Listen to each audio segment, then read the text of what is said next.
Au Canard Réfractaire, on produit beaucoup de vidéos et d'analyses. Et parmi celles-ci, tu as les apps que vous allez voir tout de suite. C'est un programme qui est réalisé par Pixel, qui carbure tous les mois pour vous proposer une nouvelle façon de regarder l'actualité avec un petit peu de recul grâce à des extraits de télévision et de films. Et en vrai, les apps, c'est un art qui commence à se perdre. On voyait beaucoup ça à la télévision, mais beaucoup moins sur Internet. Donc c'est pour ça quand Pixel nous a proposé de reprendre du service avec Pixelmore, mais sur la chaîne du Canard Réfractaire, on était tous contents dans l'équipe et depuis des mois, ils vous proposent donc ce contenu-là gratuitement sur la chaîne du Canard. Ce contenu-là, comme les autres, il est produit en toute indépendance, donc indépendamment de l'État et des industriels. Et c'est pour ça qu'on est en ce moment en cagnotte en Canard Réfractaire pour permettre de clôturer ce financement indépendant pour qu'on puisse continuer ces programmes-là à l'avenir. On a passé hier la barre des 125 000 €. Merci à tous. Il faut qu'on continue sur cette voie-là jusqu'aux 188 000 € qui vont nous permettre de maintenir la production pendant encore une année de plus. Et vous retrouverez les liens en description pour participer à cette cagnotte. Je vous laisse donc maintenant avec le zapping de Pixel qui est très fort aujourd'hui,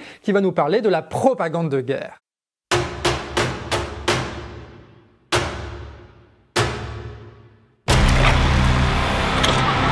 Priorité, s'armer. Après les mots d'Emmanuel Macron hier sur la menace russe, il faut passer la vitesse supérieure, produire des armes. Vous êtes en effet, je le sais, légitimement inquiet devant les événements historiques en cours qui bouleversent l'ordre mondial. La guerre en Ukraine, qui a entraîné près d'1 million de morts et de blessés, continue avec la même intensité. Et la France, qui a eu les plus grandes difficultés à boucler son budget il y a quelques semaines, doit désormais trouver 40 milliards d'euros supplémentaires pour financer son effort en matière de défense. Comment récupérer tout cet argent? C'est évidemment la sécurité sociale. Sur 1 000 € de dépenses publiques, on a 460, c'est santé retraite. C'est quoi la différence entre la France et les autres pays? C'est là. Donc c'est évidemment là qu'on va aller chercher des économies de dépenses. Et il faut bien le dire, nous rentrons dans une nouvelle ère. Faudra-t-il choisir entre les canons et les allocations? C'est vrai, oui, en partie. Nous aurons à faire de nouveaux choix budgétaires et des investissements supplémentaires qui sont désormais devenus indispensables. Ce sont des choix, des sacrifices que les Français devraient faire. Et on sait très bien qu'on a une contradiction entre notre modèle social généreux, confortable, solidaire, adapté à la paix et la nécessité d'aller vers un effort de guerre, une économie de guerre. Bon, des milliardaires chez nous, même si on n'est pas le pays européen qui en compte le plus, on n'en manque pas. Et ils sont plutôt bien au chaud, puisque d'après l'économiste Gabriel Zucman, la France est un véritable paradis fiscal pour milliardaires. C'est un peu d'ailleurs le pavé dans la mare qu'a lancé le patron de BPI France à la Banque publique d'investissement. Il a dit on n'a plus les moyens aujourd'hui de financer une société de loisirs pour les jeunes retraités. En effet, grâce à un petit montage qui consiste à faire tomber leurs dividendes dans une holding plutôt que directement sur leur compte, ils ne sont taxés qu'à hauteur de 1,8% de leur revenu réel. Pour tout vous dire, il a raison. Mais franchement, écoutez, il faut arrêter d'expliquer aux gens que ce cocon de prestations, d'aide, de cocooning de l'État est la norme, est une chose normale. Donc, j'en ai assez du pleurnichage, en réalité. Les solutions de demain ne pourront être les habitudes d'hier. Demander aux Français de payer des chars avec leurs services publics et leurs retraites pendant que des super riches achètent des yachts grâce aux impôts qu'ils ne payent pas. C'est impossible. Une société hiérarchisée n'est possible que si elle s'appuie sur la pauvreté et l'ignorance. En principe, l'effort de guerre a toujours pour but de conserver la société au bord de la famine. La guerre est menée par l'oligarchie contre ses propres sujets. Et son objet n'est pas de remporter la victoire sur l'Eurasia ou l'Estasia, mais de garder la structure même de la société intacte. La Russie est devenue, au moment où je vous parle et pour les années à venir, une menace pour la France et pour l'Europe. Vous êtes une menace, monsieur l'ambassadeur de Russie en France, pour l'Europe, pour la France? Non, это знаменитое Oui, cette fameuse déclaration, ces propos télévisés ont été qualifiés par notre ministre des Affaires étrangères, comme vous savez, des propos assez drôles, même marrants. Allez, 1, 2, 3. Ça fonctionne. Ça va, mais attends, mec. Christophe, aidez-moi, enfin. Mais non, Christophe se marre. Elle est pas tenue, cette émission. N'oubliez pas Jacques Prévert, j'ai reconnu le bonheur au bruit qu'il a fait en partant. Un scénario fictif, plus vrai que nature, sous les yeux d'un public venu en nombre pour cet exercice militaire annuel XXL. J'ai voulu venir et emmener les enfants parce que je trouve ça formidable qu'ils voient tout ça en fait. C'est vraiment super impressionnant. En fait, ils tiraient là et nous on était devant, donc c'était bien. Et ça nous émerveille. C'est très pro parce qu'en plus, manifestement, il y a des militaires qui sont là pour assurer la sécurité générale par rapport aux personnes. Et ouais, j'aurais tendance à penser que ça peut susciter des vocations pour l'armée. Maintenant, si tu dis que t'es pacifiste et que ton plat préféré c'est les lasagnes au caca, les gens se retournent vers toi en faisant pacifiste. Ah bah dis-le carrément que tu veux sucer Poutine. Honnêtement, je suis pas d'accord. Je préfère parce qu'en fait, déjà, moi, je suis dans la maçonnerie et j'ai des gars qui travaillent avec moi. Si vous voulez, c'est déjà assez compliqué, c'est déjà assez dur le travail qu'on fait. Alors, j'imagine pas leur donner encore 1 heure en plus. Bon, je pense qu'ils voudront pas parce que c'est un métier qui est assez compliqué. Et je vois pas pourquoi ce sera à nous de faire encore les chefs d'entreprise, à dire à nos employés, faites des efforts, travaillez encore 1 heure, prenez-nous de l'argent encore une fois, allez continuer à nous foutre la tête sous l'eau, alors qu'on a de l'argent qui dort partout. Franchement, honnêtement, il faut arrêter toutes ces aides, qu'on aide tout le monde. On n'arrête pas d'aider les gens. J'ai pas de travail, ben viens travailler.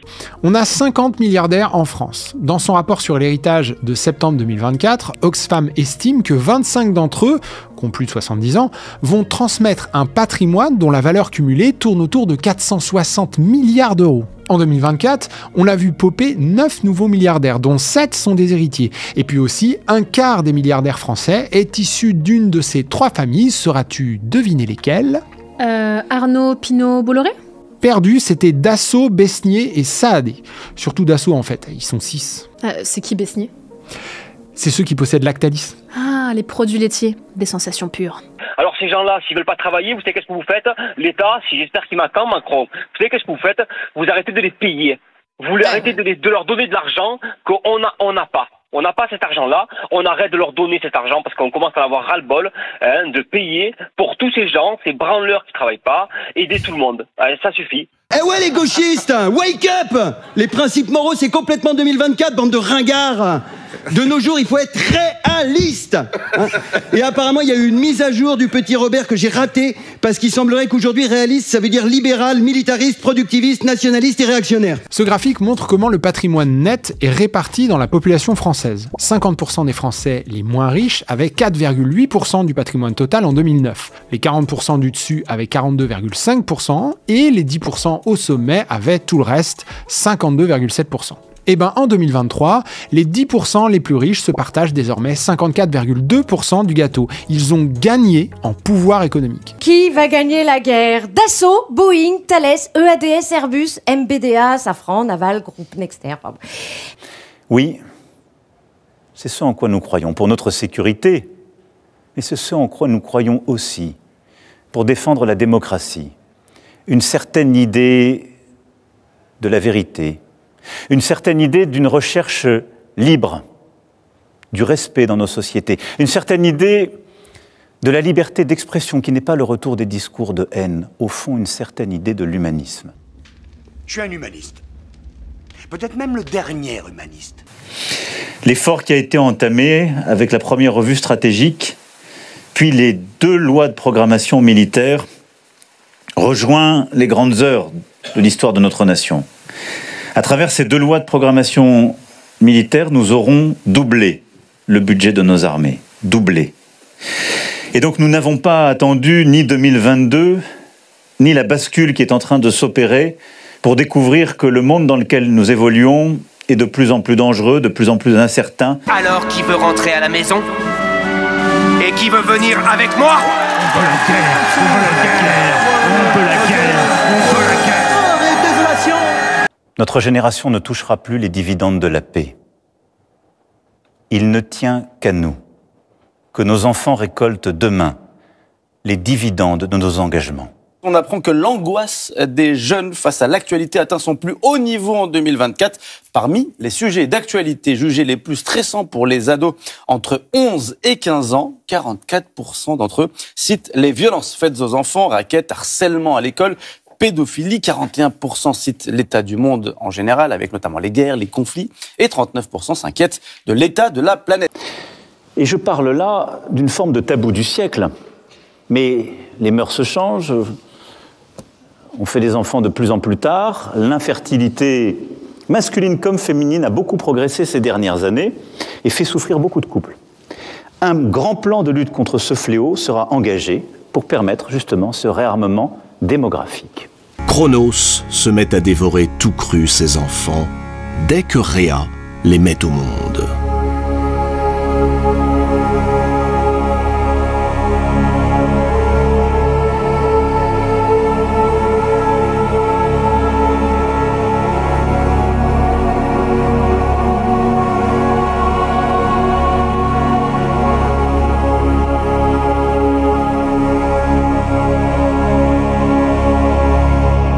Cette peinture est donc une scène très choquante, d'anthropophagie, une scène de cannibalisme.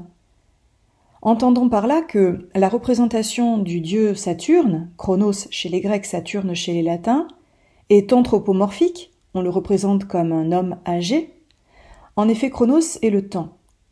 Donc on représente la plupart du temps ce personnage de Saturne âgé parce qu'il incarne la temporalité. Il est le dieu du temps. Le patrimoine médian des 60-69 ans a augmenté fortement jusqu'à arriver à 214 300 € en 2021, soit 4 fois plus que celui des 30-39 ans qui se limite à 49 400 €. C'est vrai que c'est pas bien riche un trentenaire français.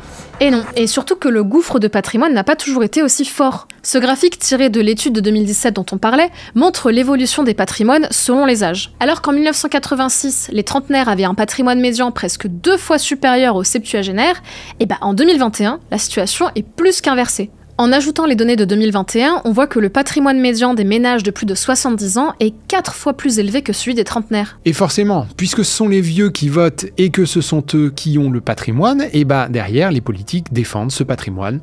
Logique. Le petit être est enserré dans les mains jointes du personnage divin de Chronos, c'est-à-dire que le temps, c'est d'abord ce qui nous saisit, c'est ce qui nous prend, ce qui exerce une contrainte sur nous les êtres vivants. En effet, nous pourrions rattacher cette dimension dévorante, qui là s'exerce sur un petit être humain, en l'occurrence l'un de ses fils, à la façon dont le temps dévore tout, c'est-à-dire produit la ruine de ce que nous avons façonné, élaboré, construit, par exemple, la civilisation. Home is behind the world ahead, and there are many paths to tread. Je suis convaincu que nous vivons un changement d'époque. Écrivez-vous une faille dans la civilisation dont la grande démission est la démission tranquille, mais plus encore en arrière-fond de ces démissions, la quête frénétique du bonheur personnel, l'éloge déculpabilisé du narcissisme et du souci de soi au détriment du bien commun et du souci des autres sont les symptômes les plus profonds. Vous pensez que c'est vraiment nouveau ? Oui, je pense que d'ailleurs par rapport à ce phénomène-là, qui est très très nouveau, qui est vraiment radicalement nouveau, parce que je vois regarder l'histoire des guerres, 1914, la guerre de 40 que mon père a faite, il s'est évadé 4 fois des camps nazis, les gens acceptaient quand même de mourir pour la nation. Bon, quand vous regardez par exemple, souvenez-vous de l'histoire du chemin des dames, par exemple, c'est incroyable, le général Nivelle. 400 000 gamins vont mourir pour prendre une colline aux Allemands. Aujourd'hui, c'est totalement inimaginable. Through shadow, to the edge of night, until the stars are all alight. Mist and shadow, cloud and shade. Le temps mange la vie. Il est un cannibale qui se repaît des êtres bien vivants. Or, qu'est-ce que c'est qu'une scène d'anthropophagie ? C'est une scène où le même dévore le même. All shall fade. All shall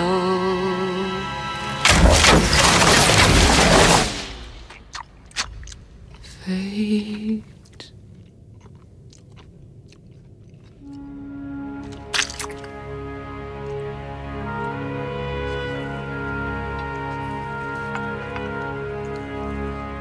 If you want a picture of the future, imagine a boot stamping on a human face forever. The moral to be drawn from this dangerous nightmare situation is a simple one. Don't let it happen. It depends on you.